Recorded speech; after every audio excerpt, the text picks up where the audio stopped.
우리는 지금까지 계시록에 등록된 4개의 교회를 다루었습니다. 요한계시록은 소위 종말에 대한 하나님의 말씀이고 하나님의 계시입니다. 우리는 지금까지 다룬 이 4개의 교회의 흐름을 보면 약간의 공통점이 있는데요. 종말의 때에 외부의 공격을 대처하는 방법이 서로 달랐다는 겁니다. 그러니까 예배소 교회는 종말의 때 이 가짜들을 발본색원하는데 온 힘을 기울였죠. 소위 적폐청산에 온 힘을 기울였습니다. 반면에 서머나 교회는 예배소 교회와 정반대로 참고 또 참으며 오히려 고난을 받습니다. 외부의 공격들에 받아친 것이 아니라 참고 인내하며 그 고난을 받아낸 교회가 서머나 교회입니다. 반면에 버가모 교회는 소수의 사람이 그 가짜에게 넘어갔습니다. 그런가 하면 두아디라 교회는 상당수의 사람이 가짜에게 넘어갔습니다.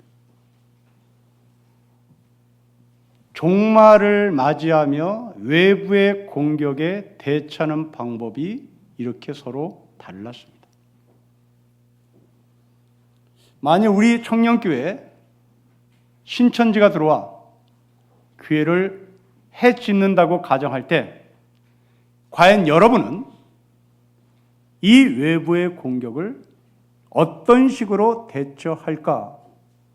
라는 이 질문에 누군가는 예배소 교회처럼 발본색원하려고 노력하는 사람이 있을 것이고요. 어떤 사람은 그것을 받아들여 그 사람을 올바른 복음을 알 수 있도록 수용하고 참고 인내하며 그들이 공격하는 그 공격을 고난을 통하여 받아내자라고 주장하는 사람이 있을 겁니다. 또 어떤 사람은 그러다가 점점점 변질돼 급기야는 손을 쓸 수 없을 정도로 교회가 무너지는 경우도 있겠죠.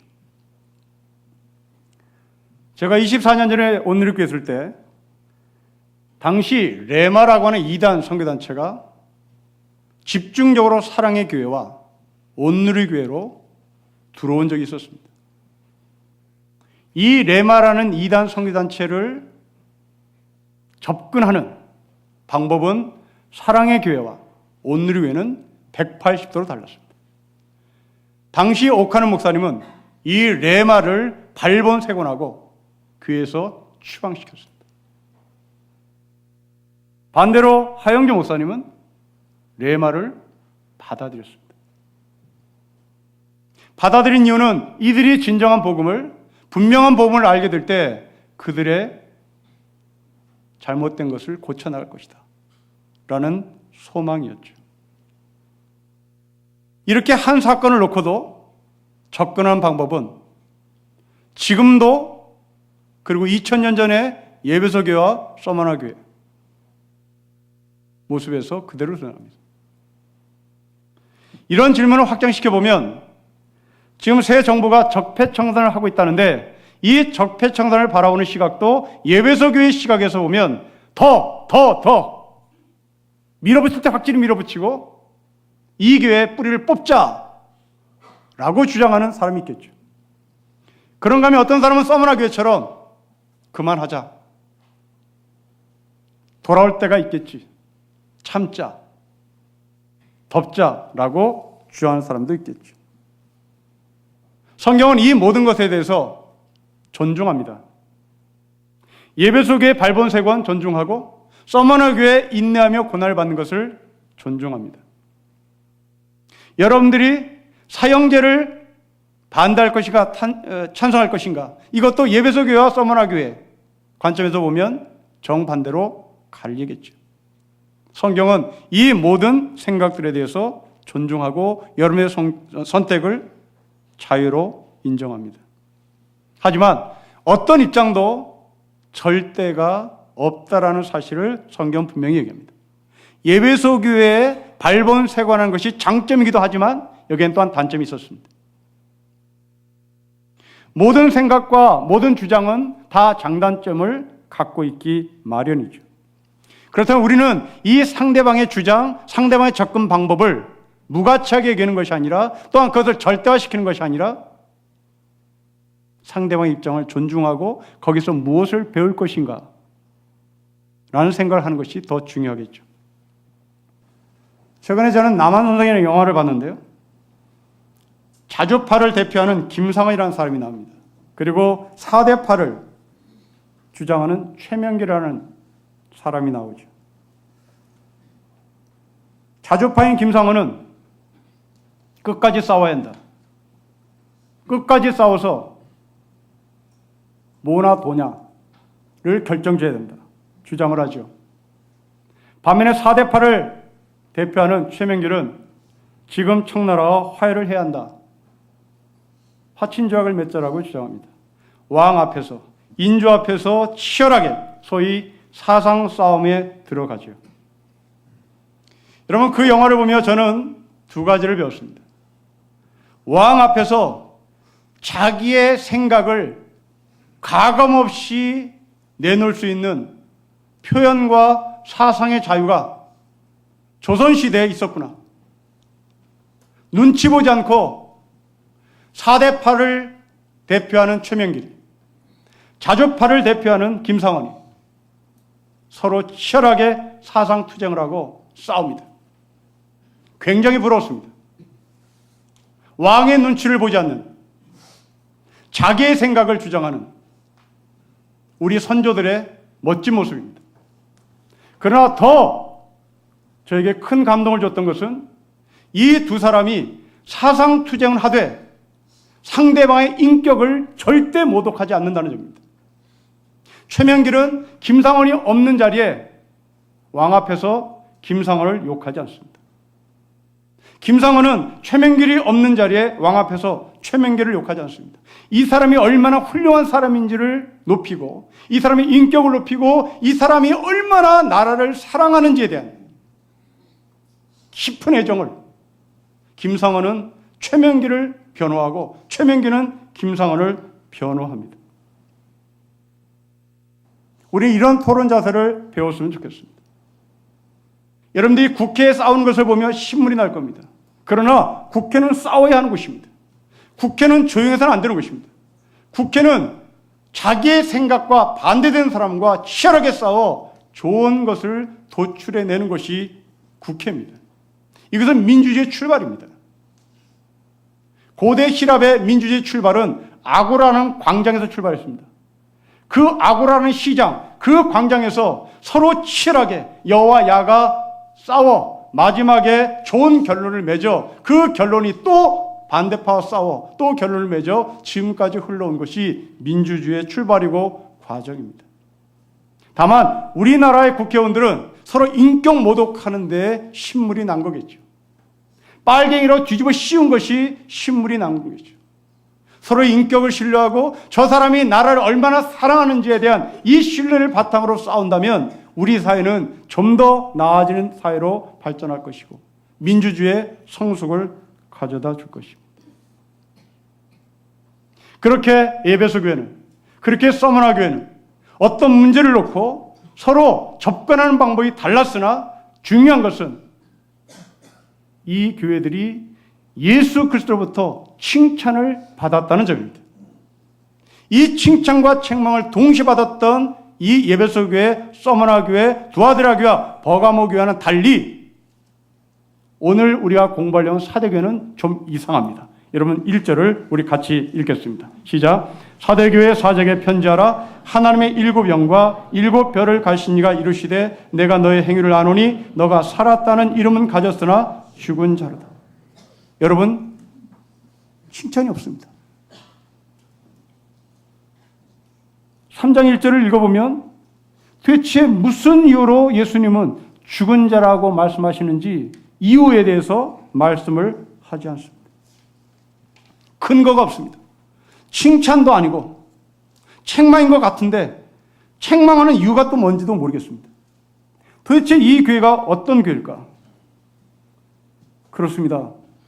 우리가 지금까지 다뤘던 4개의 교회는 시끄러웠습니다. 어떤 문제를 놓고 갑론을박을 했습니다. 그 갑론을박에서 승리하기도 하고 또는 실패하기도 했습니다. 그러나 이 사대교회는 갑론을박이 없습니다.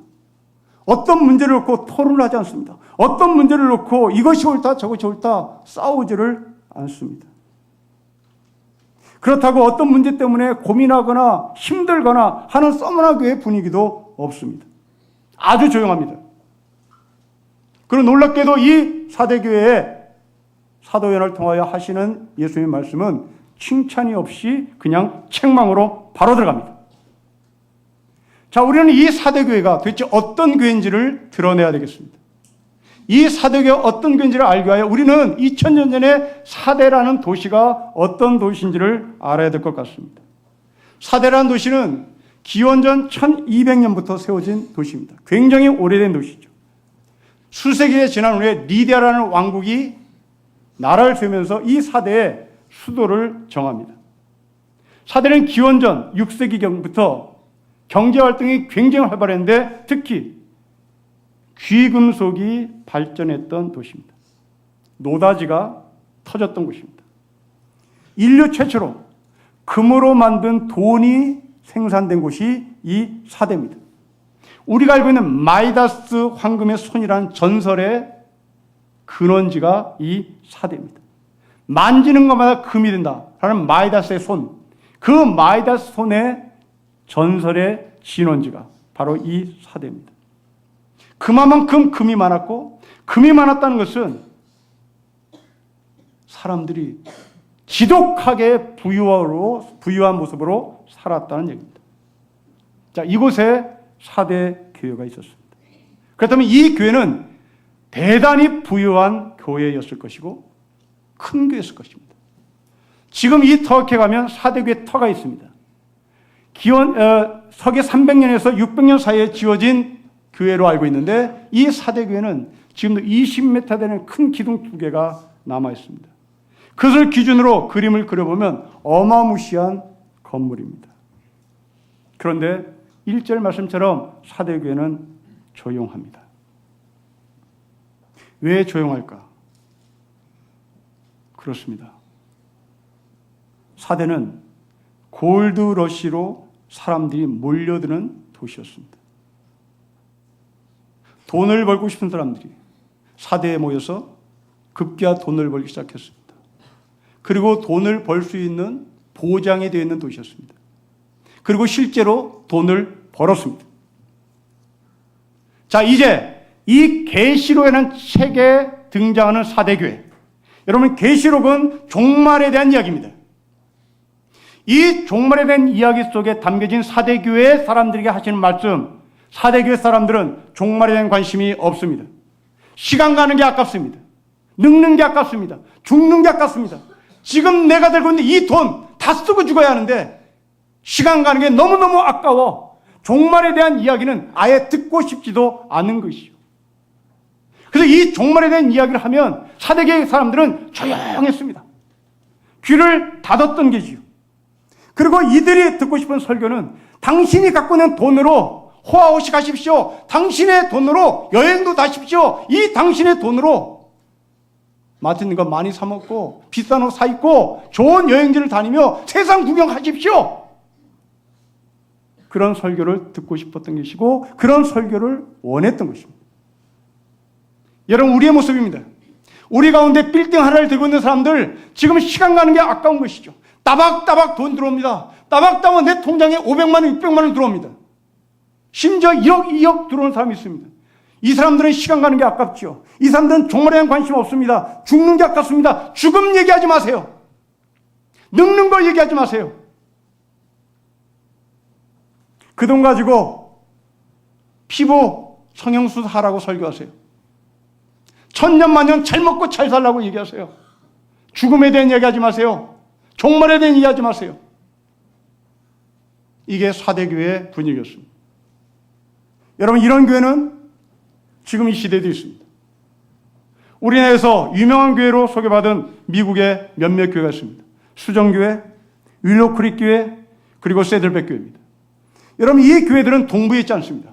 이 교회들은 중부와 그리고 대다수가 서부에 존재합니다. 여러분, 왜 우리나라에 소개된 세들배, 윌로크릭, 수정교회, 이 교회들이 주로 LA 지역의 서부에 존재할까요? 동부에는 이런 교회 없습니다. 그 배경은 분명했습니다. 여러분, 미국이라는 나라를 잠깐 살펴보십시오. 영국의 식민지였습니다. 영국의 식민지로 살았던 이 미국이라는 나라는 뉴욕을 중심으로 몇 개 주, 4개 주가 미국의 전부였습니다. 이제 미국이 영국으로서 독립을 하자 유럽의 사람들이 아메리칸 드림을 꿈꾸고 배를 타고 미국으로 건너왔습니다. 사람이 늘어난다는 것은 가난한 사람은 먹고 살기가 힘들어진다는 말입니다. 당연히 힘없는 사람들은 밀렸습니다. 우리나라 도시 빈민들이 재건축을 하면 밀리듯이 당시에 힘없는 사람들은 독립이 되자 수많은 아메리칸 드림 꿈꾸고 들어오는 사람 때문에 밀리기 시작했습니다. 그 밀린 장소는 중부를 거쳐서 서쪽으로 밀립니다. 그러다가 금광이 터졌습니다. 노다지가 터진 것이죠. 1850년부터 시작된 골드러시입니다.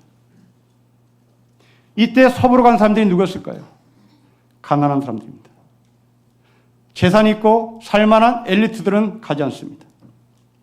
가난한 사람이 아메리칸 드림의 골드러시가 자기의 꿈을 채워줄 것이라 믿고 서쪽으로 금을 찾아갔죠. 거기에 당시 미국은 기독교 국가였기 때문에 교회가 따라갑니다. 그런데 그 교회의 설교자는 누가 갔을까요? 우리가 알다시피 미국의 목사들은 초엘리트들입니다. 이 초엘리트에 속한 목사들은 주로 장로교단 그리고 미국 성공의 사람들입니다. 이들은 분명히 안 가죠. 엘리트들이 갈 리가 없습니다. 그래서 서부에 있는 교회로 가는 목회자들은 당시 엘리트 계층이 아닌 목사, 소위 침례교 목사들이 간 겁니다. 이 침례교 목사들이 노동자들에게 한 설교는 정말 얘기할 필요가 없었던 것이죠. 노다지, 그 노다지를 되도록 많이 얻어 편하게 잘 먹고 잘 사는 것이 하나님의 뜻이다. 죽음 얘기 안 하죠. 종말 얘기하지 않습니다. 윤리 얘기하지 않습니다. 오직 우리는 노다지에서 나온 금을 통하여 좋은 집 사고 좋은 자동차 사고 잘 먹고 잘 사는 것이 하나님의 복이라고 얘기했죠. 이런 교회가 우리 한국의 모델교회로 수입이 되기 시작한 것입니다. 그래서 당연히 우리는 세들백 교회와 윌로크릭을 통하여 배운 것은 정말 얘기하지 말아라. 죽음 얘기하지 말아라. 죄 얘기하지 말아라. 심판 얘기하지 말아라. 여기서 이 현세에서 내가 누리는 복, 잘 먹고 잘 사는 것이다.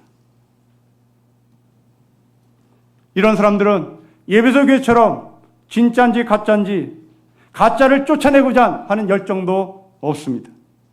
서머나 교회처럼 견디자라는 고난도 없습니다. 버가모나 두아드라 교회처럼 이단에 빠진 적도 없습니다. 아니, 이단에 빠져도 거기에 관심을 갖지 않습니다. 이단에 빠지는 그 사람에 대해서 자기 책임이지 그 사람을 끄집어내거나 그 사람에 대한 아픔을 갖고 있지 않습니다. 웰빙을 추구하는 교회였고 어떤 음식을 먹을까, 어떤 옷을 입을까에 대한 관심밖에 없었던 것이 바로 이 4대 교회입니다. 예수님은 이런 삶을 가리켜 외식하는 자라고 말하죠. 외식이란 말은 연극이란 말입니다. 연극한다는 말은 절대로 자기의 감정을 겉으로 드러내지 않고 감독이 요구하는 감정만 드러낼 뿐입니다. 자신의 속이 아무리 엉망진창이 돼도 감독이 웃으라면 웃는 바로 그런 것이 연극하는 사람들입니다.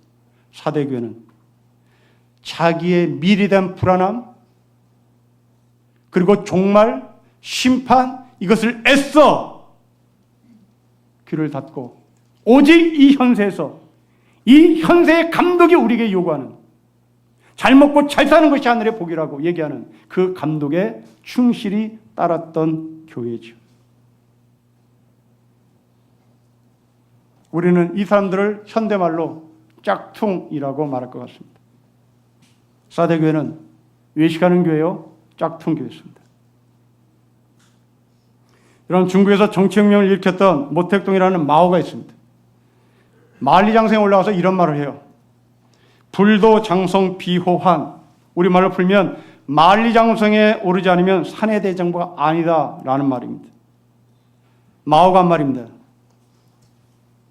정말 맞는 말인지 점검해 봅시다.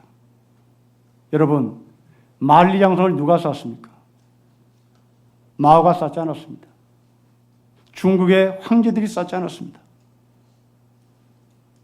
지 황제가 이 만리장성을 쌓지 않았습니다. 그건 역사가 하는 말입니다. 실제로 만리장성은 진시 황제가 쌓은 것이 아니라 당시 이름 모를 백성들이 쌓았습니다.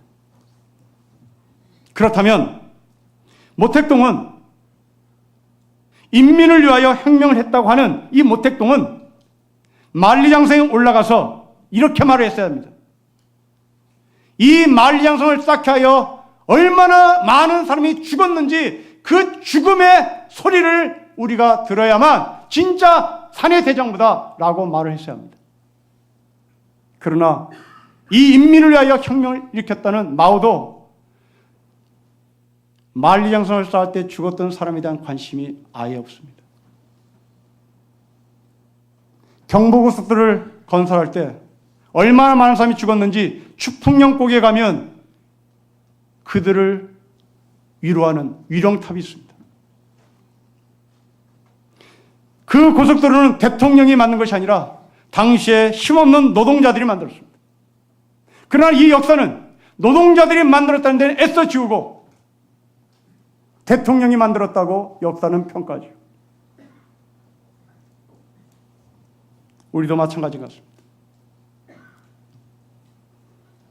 이런 사람은 소낙비가 내릴 때 고급 카페에 앉아서 은은한 커피를 마시며 비를 감상하는 낭만적 사람일지 모릅니다.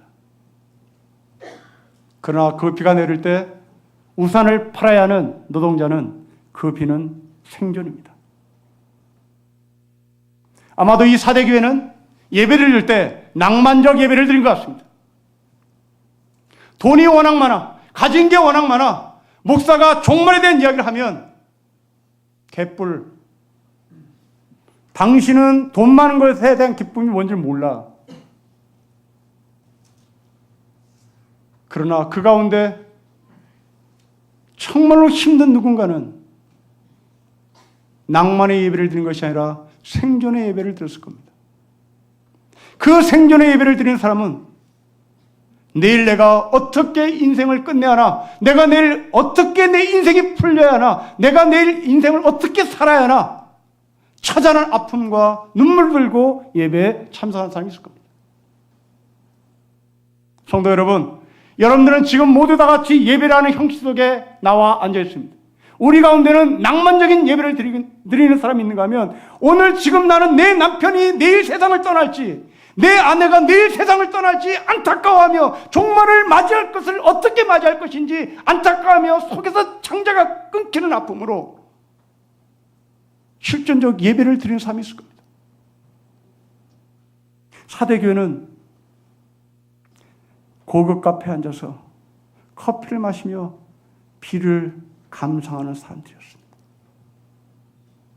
세상 부족한 것이 없던 사람들, 빌딩 한두 개를 갖고 있었던 사람들, 따박따박 월세를 받는 사람들. 여러분, 이들이 갖는 한 가지 관심은 내가 어떤 돈을 들여서라도 병원에 들어가 내 생명을 연장시켜야 되는데 그것밖에 없습니다. 나라가 엉망진창되든지 이 역사가 엉망진창되든지 옆 사람이 이단에 빠지든지에 대한 관심이 없는 것이죠. 그리고 그들의 아픔에 공감할 이유도 없습니다. 우리 교회 강집사님이 아프다는데 이것이 내일처럼 공감되지 않습니다. 그리고 하는 말입니다. 보험 들었대? 보험 안 들었겠구만. 그렇지. 평상시에 보험 들어야 돼. 이게 사대교의 영성이었습니다. 오스카 로메로라고 하는 캐톨릭 신부가 쓴 글 중에 사랑의 폭력이라는 글이 있습니다. 이렇게 기록되어 있습니다. 어떠한 위기도 유발하지 않는 교회, 아무런 동요도 일으키지 않는 복음, 누구도 성내게 하지 않게 하는 하나님의 말씀, 사회의 실제 죄악을 건드리지 않고 선포되는 하나님의 말씀, 그것은 대체 어떤 복음일까요? 매우 점잖고 누구도 성가시게 하지 않는 건강한 배려, 바로 이것이 많은 이들이 설교하고 싶어하는 방식입니다. 괴롭힘을 당하고 싶지 않고 갈등과 어려움을 갖고 싶지 않다는 이유로 가시돋은 모든 문제를 기피하는 그런 설교자들은 자신들이 몸담고 있는 세상에 빛을 밝힐 수 없습니다. 그들은 그리스도를 죽인 피 묻은 손을 여전히 갖고 있는 무리들에게 당신들이 그분을 죽였어 라고 말한 베드로의 용기를 갖고 있지 않습니다. 그 대가로 목숨을 내놓아야 할 수 있음에도 불구하고 베드로는 그렇게 했습니다. 복음은 용감합니다. 그것이 세상의 죄를 가져가기 위해 오신 분에 관한 좋은 소식 복음입니다. 이러고 보니 이 사대교 요소는 바로 우리 성도들 안에 깊이 들어와 있다고 볼 수 있습니다. 오직 신앙생활을 통하여 얻을 수 있는 유일한 것은 내 가족, 내 건강, 내 빌딩, 그것 외에는 관심이 없습니다. 우리 교회는 3개월에 한 번씩 제주키를 갖습니다. 여러분들이 드린 헌금을 제대로 사용했는지 감시하는 시간이기도 하고 더 나은 생각들을 나누는 자리이기도 합니다. 그러나 이 제주교에 참여하는 사람들은 20명이 채 안 됩니다. 1%도 안 된단 말입니다. 이럴 때 제가 농담으로 한 말이 있습니다. 목사가 사고를 쳐야 모이지. 목사가 바람을 펴야 누구랑 바람 폈대? 호기심 나서 모이고, 목사가 돈 횡령했대? 얼마큼 횡령했대? 그게서 궁금해서 모이고. 제가 조만간에 한번 사고 칠랍니다. 이 정도로는 관심이 없는 거죠. 사대교입니다. 몇 년 전에 우리 교회 신학생들하고 좋은 책을 읽고 토론한 적이 있습니다. 신학생들 하는 말 중에 신학교에서 진리를 선포하면 사람들이 오지 않는다는 분위기가 확산되는 그런 분위기랍니다. 신학교에서 말입니다. 그래서 복음을 알려주기 전에 미끼를 던져야 하는데 그 미끼는 아주 매력적인 프로그램들이다. 그 프로그램 중에 하나가 매직, 마술 부리는 것이다. 그래서 신학생들이 마술 부리는 법을 배우러 다닌답니다. 여러분, 신학이란 뭘까요? 하나님 앞에서 진리를 배우고 그 진리대로 살아야 한다는 것을 가르치고 배워하고 실천하는 것이 신앙일진데, 사대교회는 그런 말 하지 마세요. 내가 갖고 있는 빌딩에서 따박따박 월세 받는 기쁨이 무엇인지를 말하세요. 그래서 그 돈을 나의 생명을 연장하는데 더 큰 보험을 들고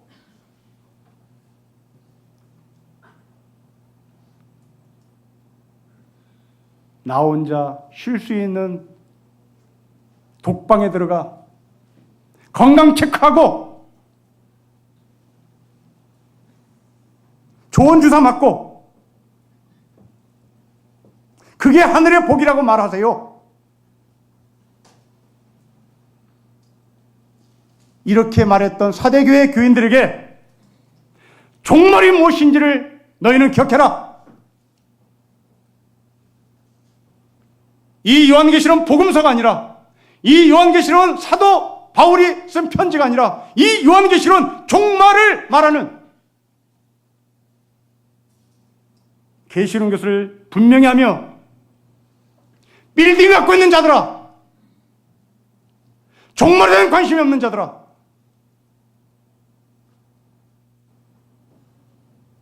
종말이 있다는 걸 기억해라. 성도 여러분, 저는 여러분에게 묻습니다. 인간은 죽음으로 끝나는 것인가요? 다시 묻습니다. 인간은 죽음으로 끝나는 것인가요?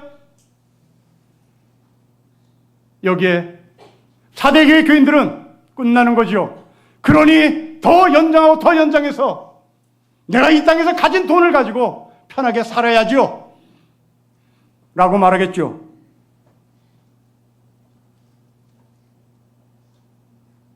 다시 묻습니다. 인간은 죽음으로 끝나는 것인가요? 종말은 없나요? 심판은 없나요? 영원은 없나요?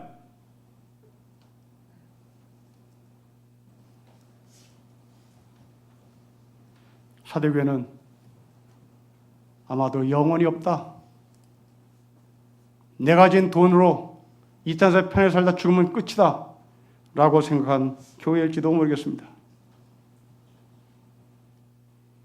보네퍼는 이런 교회를 가리켜 값싼 구원을 말하는 교회라고 정리하죠. 값싼 교회란, 값싼 구원이란 역사로 말하면 이렇습니다. 중국 사람들이 만리장성을 보면서 우리 조상들이 이렇게 좋은 걸 만들어서 우리에게 관광 수입을 올리게 해주고 우리를 편하게 만들어주는구나. 그렇게 말한다면 그것은 값싼 역사관을 갖고 있는 사람입니다. 그러나 똑같은 만리장성을 보며 값비싼 역사관을 갖고 있는 사람은 저 만리장성을 쌓을 때 우리 조상들이 얼마나 많이 죽었을까, 우리 조상들이 그 죽음의 대가를 우리가 돈으로 환산받는구나. 그러면 이 돈은 우리 조상들의 핏값이 어려진 돈이구나. 이것을 볼 수 있는 사람은 값비싼 역사관을 갖고 있는 사람이죠. 성도 여러분, 그리고 특별히 자녀 여러분, 아버지가 물려준 빌딩을 내가 받아 편하게 살고 있다. 그렇다면 여러분들은 값싼 구원의 사고의 틀을 갖고 있는 사람입니다. 반면에 이 빌딩을 준비해가여 우리 아버지 어머니는 얼만큼 고생했을까? 그 아버지의 어머니의 등뼈를 깎아먹고 내가 이 빌딩을 받았구나 라고 생각했다면 여러분들은 값비싼 구원의 틀 속에 살아있는 사람입니다. 예수 그리스도는 십자가에 죽어 피를 흘렸습니다. 예수 그리스도의 십자가는 장미꽃으로 장식된 화려한 십자가가 아니요, 장미꽃의 향기가 나오는 십자가 아니라 예수의 십자가는 예수의 피냄새가 철철 흐르는, 비린내가 나는, 피의 비린내가 넘치는 십자가입니다. 나를 위해서입니다. 이게 값비싼 구원입니다. 십자가에 장미꽃을 얹지 마십시오. 십자가는 피비린내 납니다.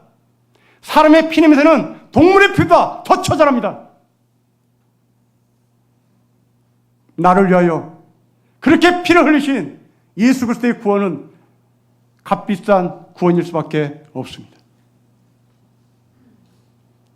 그 예수의 보혈의 피값을 호화호식하고 배부르는데 나의 안일함을 위해서 사용해서는 안 되는 겁니다. 성도 여러분, 여러분들은 5개의 교회 중에 어떤 교회의 유형인지를 답하십시오. 예배소 교회요? 서머나 교회요? 버가모 교회요? 두아디라 교회요? 아니면 교회 같지도 않은 사대 교회인지를 묻습니다. 살아있는 자는 말을 해야 합니다. 그 말은 모두가 다 가치 있는 말로 인정해야 합니다. 우리가 원하는 교회는 절대로 사대의 교회에서는 안 된다는, 이 세상의 것들만 탐닉하는, 종말에 대한 관심이 없는 사대 교회는 절대 돼서는 안 된다는 사실을 알아 오늘도 종말을 살아가며 긴장하고, 내가 이래서 하나님 앞에 칭찬받을 수 있겠나 고민하며 심판대의 설날을 계수하면서 뜻있는 하루의 삶이 되시기를, 그리고 영혼의 삶이 되시기를 주 이름으로 축복합니다. 기도하겠습니다. 하나님 아버지, 아주 조용했던 사대교회, 그럼에도 불구하고 책망만 받았던 사대교회, 아버지, 우리가 이 모습이 아닌가 싶습니다. 죄에 대한, 심판에 대한, 종말에 대한 관심은 애당초 내 가운데 없고, 나에게 들어오는 수입으로 세상 걱정 근심 없이 시간 가는 것이 아까워 종말이 제발 없었으면 좋겠고, 죽음이 제발 연장됐으면 좋겠고, 나의 안일함을 최후의 목적으로 살고 있는 사대교회를 하나님께서 책망해 주시고, 참 진리가 무엇인지 싸우며 인내하며 고난받았던 에베소 교회, 서머나 교회의 영성을 다시 되찾아 우리가 종말을 준비하며 살아가도록 축복해 주십시오. 주 예수 그리스도의 이름으로 기도합니다. 아멘.